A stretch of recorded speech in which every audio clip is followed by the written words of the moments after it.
সেহরির সময় বাড়িতে ফোন দিলাম। আম্মা ফোন ধরে বললেন, হ্যালো। আমি বললাম, আব্বাকে দেন।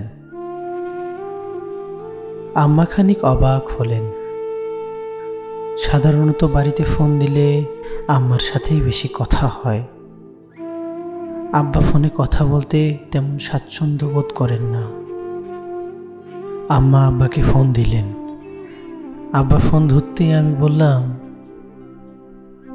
আব্বা, আব্বা, ও আব্বা, আব্বা, আব্বা। আব্বা অবাক গলায় বললেন, কি হয়েছে আব্বা? আমি বললাম, আব্বা, ও আব্বা, আব্বা, আব্বা, ও আব্বা। আব্বা এবার রীতিমতো চিন্তিত হয়ে পড়লেন। তিনি বিভ্রান্ত গলায় বললেন, কি হয়েছে আব্বা? কিছু হয়েছে তোমার? আমি আবারও বললাম, ও আব্বা, আব্বা, আব্বা, ও আব্বা। আব্বা বললেন, বাজান কি হয়েছে? কি হয়েছে তোমার? কও আমারে। আমি ফিক করে হেসে দিয়ে বললাম, কিচ্ছু হয় নাই, এমনি। অনেকদিন ধরে আপনারে ফোন দেই না। কতদিন আব্বা আব্বা বলে ডাকি না, মনে হইতেছিল আব্বা আব্বা ডাকার লাগা বুকের ভেতরটা শুকাই গেছে। পানি না খাইতে পারলে যেমন তৃষ্ণা লাগে সেই রকম। গলা শুকাই গেছে, কেমন খা খা লাগতেছে বুকের মধ্যে। এই জন্য তৃষ্ণা মিটাইলাম। আব্বা, আব্বা, ও আব্বা, আব্বা।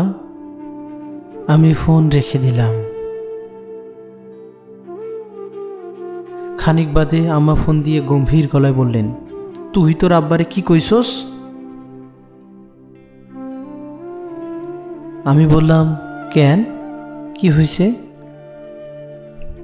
আম্মা বললেন, কি হয়েছে মানে? কি হয়েছে সেটা তো তুই জানোস। সেই ফোন রাখনের পর থেকে কান্তাছে আর কান্তাছে। নামাজে দাঁড়াইয়া মুনাজাত ধইরা হাউমাউ কইরা কান্তাছে। কি কইছস তোর আব্বারে? কি বলেছি আমি? আমি হঠাৎ চুপ করে যাই, একদম চুপ। আমার প্রশ্নের কোনো জবাব দেয় না, বসে থাকি নিঃশব্দ। আম্মা জিজ্ঞেস করতেই থাকেন। আমার চোখ ক্রমশই ঝাপসা হতে থাকে, গাল ভিজে যেতে থাকে। বাইরে শোবে সাদিকের আলো ফুটছে। সেই আবসা আলোর দিকে তাকিয়ে আমার হঠাৎ মনে হতে থাকলো, আব্বা কাঁদুক, কাঁদুক তার পুত্র। জগতে এই কান্নার খুব দরকার, খুব। এই অস্থির সময়ে অজস্র কষ্ট, বেদনা, শঙ্কা, হাহাকার, ঘৃণা, মৃত্যু, জিজ্ঞাসার কান্নায় ক্রমশই ডুবে যেতে থাকা জগতের এমন গভীর অনুভূতির তীব্র কান্না, এমন অপার ভালোবাসায় ডুবে থাকা বিশুদ্ধ কান্নার খুব দরকার, খুব দরকার।